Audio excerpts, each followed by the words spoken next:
Organizations virtually always are in need of innovative solutions to problems.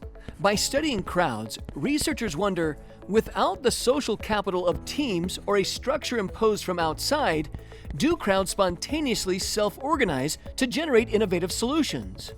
By analyzing data from a website where participants can respond to posted problems, researchers found 3 distinct self-organization principles that explain how crowds are able to generate novel and useful solutions. First, knowledge creation works most effectively when participants build on prior suggestions and create overlap to others' knowledge. This overlapping stream of knowledge helps crowds self-organize and incrementally add information towards a solution. Second, the crowd's progress toward an innovative solution is affected when someone posts a paradox. The paradox describes conflicting objectives that can't be solved with existing solutions.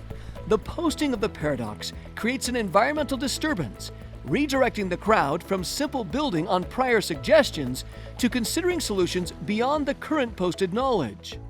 Third, the crowd returns to building on prior suggested solutions by overlapping new ones.